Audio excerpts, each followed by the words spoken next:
इस बात को लेकर आरएसएस 1925 से आज 2023 तक 98 साल तक ये समझा रही है तुम हिंदू हो। उस आदमी ने इनके बात को ही बढ़ा के आगे कह दिया हम हिंदू नियम सनातन है। ओम की भी ध्वनि है, अल्लाह की भी ध्वनि है, और भी जो जितनी भी ध्वनियाँ हैं उससे ही धर्म का उदय हुआ। नमस्कार दोस्तों, हिंद वॉइस में आपका स्वागत है। मैं हूं इकराम, हमारे साथ हैं एडवोकेट रविंद्र कुमार जी। सर, वैसे तो धर्म संसद बहुत चल रही है देश में। अभी मुसलमानों के भी एक बड़ी संस्था है जमीयत उलेमा हिंद, उन्होंने दिल्ली में आके एक तरह से वो एकता वाली संसद उन्होंने पेश की थी, लेकिन वहाँ पर उन्होंने कुछ बोला तो वहाँ पर एक मुनि थे लोकेश जैन, वो उन्हें बुरा लग गया और वो मंच से उनकी बुराई करके गुस्सा जाहिर करके निकल गए।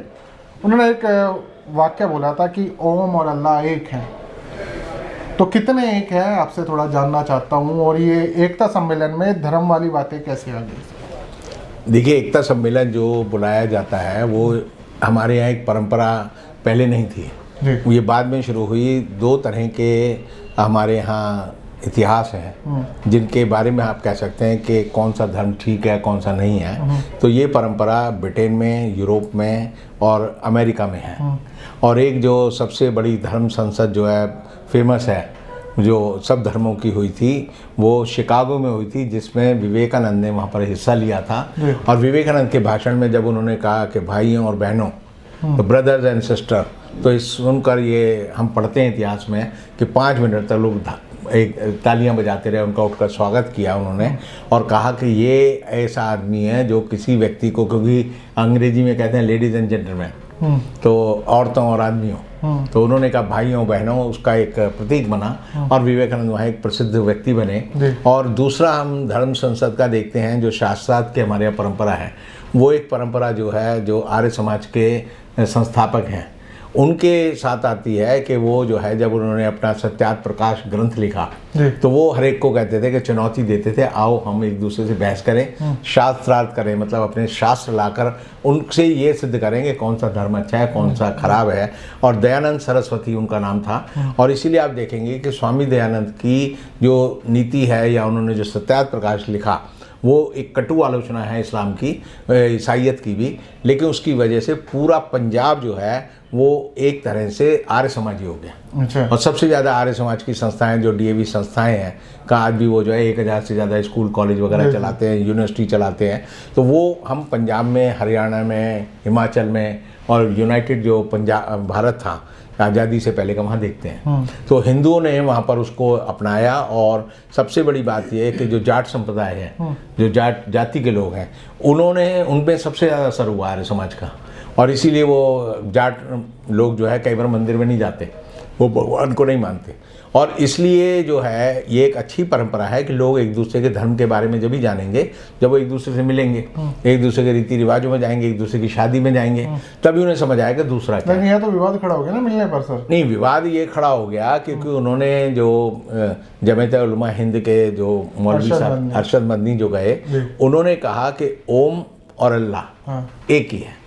अब अगर आप देखें तो ओम और अल्लाह ये बेसिकली, अगर हम एंथ्रोपोलॉजी के हिसाब से चलें, शास्त्र के हिसाब से चलें, तो वो जो है ध्वनि है। ओम की भी ध्वनि है, अल्लाह की भी ध्वनि है, और भी जो जितनी भी ध्वनियाँ हैं उससे ही धर्म का उदय हुआ। जब तक भाषा नहीं बनी थी तब तक जो है पूरी दुनिया में कोई धर्म नहीं था। व्यक्ति अपने को कभी भी जब तक नहीं बता सकता जब तक उसे धर्म। उन्होंने एक लाइन और ऐड कर दी ना कि वो मनु के दर पे काफी सालों से पड़े, यानी मुसलमान समाज। हाँ। मनुस्मृति का जहाँ नाम आता है तो बहुत सारी चीजें आ जाती हैं। जी हाँ, जी हाँ। वो ऐसा है ना, हर आदमी अपनी बताता है। तो जैसे 4 लोगों से मिलेंगे तो वो हमेशा हमारे यहाँ एक परंपरा है डींग मारने की। हर आदमी बताता है। जैसे जातियों में क्यों झगड़ा होता है, हर जाति बताएगा जी मनु जी महाराज ने कहा था कि जो परमपिता है या परमेश्वर है या जो काल पुरुष है उसके मुंह से जो है वहाँ पर ब्राह्मण पैदा हुए, उसकी जो बाजू है उनसे जो है क्षत्रिय बने, उनके पेट से जो वणिक बने, और उनके पाँव से जो है वो शूद्र बने या दूसरी जातियां बनी। तो ऐसे में हर आदमी अपने आप की बड़ाई करता है, और बड़ाई करना कोई बुरी बात नहीं है, लेकिन अगर आप बड़ाई करते हैं और दूसरे को आप जो है नीचा दिखाते हैं तो वो गलत है। अब ये वाली बात है कि भाई अल्लाह ओम जो है, तो ओम के बारे में बहुत सारी बातें आएंगी। जैसे हम जब किसी भी शास्त्र को पढ़ेंगे हिंदुओं में ये माना जाता है कि पूरी ध्वनि जो है पूरी ब्रह्मांड में एक ही ध्वनि गूंजती है, वो ओम की है। और आजकल एक बर्तन आता है जिसमें आप डंडा घुमाओ तो आवाज आती है ओम, तो वो कहते हैं देखो जी ये बर्तन भी जो है ओम बोल रहा है। नहीं तो अगर हम एक प्लेटफॉर्म पे आते हैं, मैं मुसलमान हूँ आप हिंदू हो, तो हम सामाजिक एकता पे बात करेंगे, पढ़ाई लिखाई बेरोजगारी बहुत सारी चीजें, वहां पे थोड़े नहीं कहेंगे कि भाई आपका धर्म मानने का तरीका अलग है। हमेशा एक दूसरे में वो समानताएं ढूंढनी चाहिए जो समाज में समरसता बनाए, सामंजस्य बढ़ाए। जैसे कि जब आप मान लीजिए शिकंजी बनाते हैं तो उसमें नींबू भी निचोड़ते हैं, उसमें आप चीनी भी मिलाते हैं, पानी भी मिलाते हैं, बर्फ भी डालते हैं, तो इसलिए बनाते हैं पीने लायक बने। आप समरसता की जगह आप ये करें कि दूध में नींबू निचोड़ दें तो वो जो है विषम भोजन हो जाएगा, ना आप उसे पी सकते। दूध में नींबू छिड़क तो ये दूध में नींबू निचोड़ने का काम किया, और इसका मकसद ये था कि हर आदमी ये बताना चाहता था कि देखो हमने उसको मुंह तोड़ जवाब दे दिया। अच्छा, तो मुंह तोड़ जवाब देने की परंपरा जो है हमारे समाज में आप देखेंगे तो आज़ादी के बाद ये बहुत ज़्यादा बढ़ी है।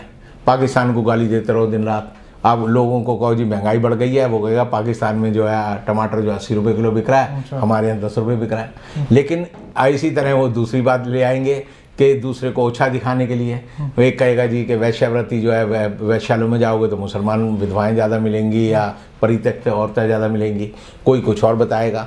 तो हमें जो है एक दूसरे में मिलने का, समाज में एक दूसरे से व्यवहार करने का तरीका ये है कि हमारे जो संविधान है उसमें जो नीति निर्देशक जो सिद्धांत हैं उनमें साफ कहा गया है कि हमें समाज में समरसता बनानी है, हमें जो है इक्वलिटी बिफोर लॉ यानी कानून में सब बराबर हैं। इसी तरह सब धर्म समभाव, सर्वधर्म समभाव का मतलब है कि सब धर्मों को एक भाव से देखो, एक धर्म की। अच्छा सर ये बताइए आज के समय में कितनी कामयाब होगी इनकी? एक तरफ जहाँ एक मुख्यमंत्री कह रहे हैं हिंदू राष्ट्र था है रहेगा, एक 26-27 साल का नौजवान बाबा बन गया वगैरह, मेरा साथ दो हिंदी राष्ट्र बनाएंगे।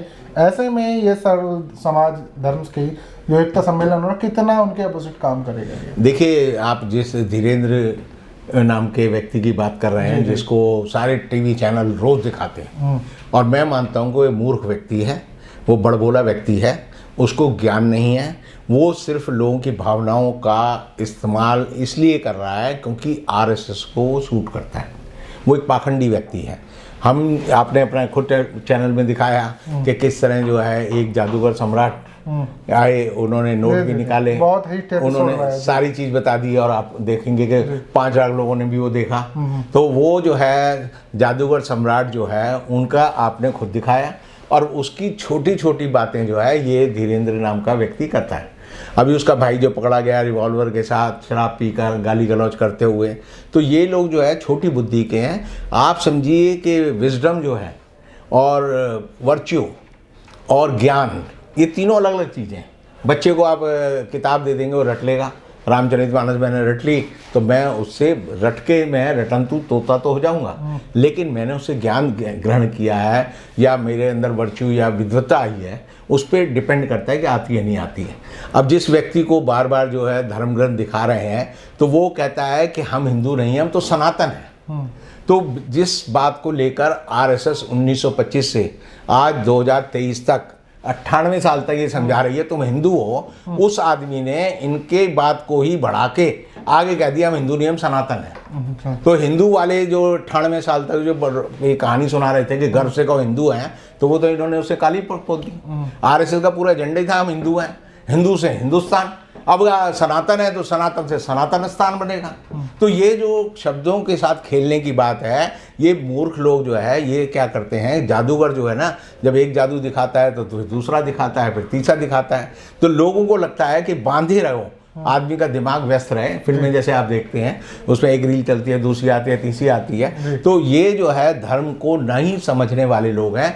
धर्म के 10 गुण हैं हमारे यहाँ, जो कहा गया है कि धर्म के 10 गुण हैं, अगर उन्हें आप नहीं समझोगे तो क्षमा है, दया है, ठीक है ना, कल्याण है, एक दूसरे को साथ चलना है। इन चीज़ों को छोड़कर अगर धर्म का मतलब ये हो गया त्रिपुंड लगा लिया, अगर ये हो गया चोटी रख ली, तो अगर ये हो गया कलावा बांध दिया कि एक ही है, एक ही है। मैं तो वही कह रहा हूँ कि सब जो है एक तरह की थैली के चट्टे बट्टे हैं और एक दूसरे की नकल करते हैं। हमारे यहाँ जो नेता है, जैसे बंदर जो होता है वो क्या करता है, एक हम बचपन में कहानी पढ़ते थे कि एक टोपी वाला था, वो टोपी लेके जा रहा था, तो टोपी लेके गया तो उसने टोपी पहन रखी थी, वो पेड़ के नीचे सो गया, तो एक बंदर उतरा, उसने टोपी निकाली और पहन ली।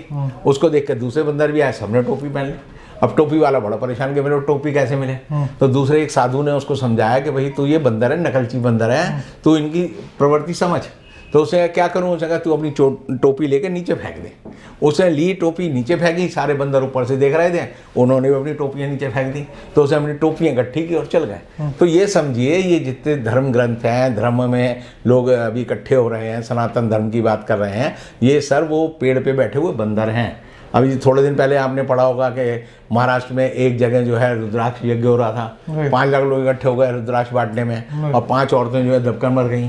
तो इसका मतलब यह है कि लोग जो है भेड़ चाल है। और भेड़ का व्यवहार क्या होता है कि एक भेड़ खड्डे में गिरेगी तो दूसरी भेड़ भी गिरेगी, सारी रेवड़ ही गिर जाएगा। तो ये जो है भेड़ चाल वाले धर्म गुरु हैं। धर्म जो है व्यक्तिगत आस्था का विषय है। विवेकानंद ने कहा, हमारे यहाँ भगवान बुद्ध ने कहा कि अपना कल्याण करो, अपने जीवन को समझो, अपने जीवन को सुधारो। और लेकिन हम क्या करते हैं कि हमें लगता है कि आडंबर पाखंड करके हम बहुत सारे लोगों को इकट्ठा कर लेंगे, और जब हमारी मेजॉरिटी हो जाएगी तो लोकतंत्र में मेजॉरिटी इज अथॉरिटी, तो यह है कि हमारा राज हो जाएगा। तो जिन लोगों को राज की कामना है वो धर्म विमुख हैं, वो धर्म के मूल तत्वों को नहीं जानते, और इसीलिए ये जो धर्म संसद हुई, ये धर्म संसद की जगह धर्म का अखाड़ा बन गई, और लोगों ने एक दूसरे को गाली गलौज की। और ये खबर भी इसीलिए बनी है क्योंकि अगर ये शांतिपूर्ण तरीके से हो जाती तो अखबार में खबर नहीं आती। खबर जब आती है, bad news is always a good news, कि जब आप मार पिटाई करोगे, 2-4 लोग घायल हो जाएंगे, विवाद नहीं होगा तो खबर नहीं बनेगी। जैसे मैं हमेशा कहता हूँ 1000 बच्चों को खाना खिलाओ, कोई आपकी खबर नहीं छापेगा। आप 1000 बच्चों में से एक बच्चे को पकड़ के जो है उसकी कुटाई कर दो, तो होगा जी इस आदमी ने देखो कैसा दुष्ट आदमी है, इसे बच्चों को खाने के लिए बुलाया और उसको बर्बरता से। एक सवाल आखिरी सर, अरशद मंदी को किस बात का डर लग रहा है? वो एक बात कर रहे हैं जो एक ही प्लेटफॉर्म, क्या कोई डर है उन्हें? डरने की मुझे नहीं लगता हिंदुस्तान में कोई डरने की कोई ज़रूरत है। आदमी डरना नहीं चाहिए, आदमी को अपनी बात, अपने जो उसका कन्विक्शन है, अगर गलत कन्विक्शन भी है तो उस पर भी टिका रहे। बाद में उसको अपने आप ज्ञान हो जाएगा, जब ज्ञान हो जाएगा तो वो उससे सुधार लेगा अपने को, नहीं सुधारेगा तो लोग उसको धीरे धीरे किनारा कर लेंगे और कोई उसको किसी भाव नहीं पूछेगा। बहुत बहुत शुक्रिया सर। इस धर्म संसद में जो कुछ हुआ उसका क्या मतलब हो सकता है, सर ने आपको अच्छी तरह समझाया, और अगर आप लोग इनकी बात से सहमत हैं नीचे कमेंट कर सकते हैं। वैसे आप लोग करते तो हैं। वीडियो को ज़्यादा से ज़्यादा शेयर कीजिएगा। किसी और एपिसोड में इनसे मुलाकात होगी, तब तक के लिए दीजिए जय सर।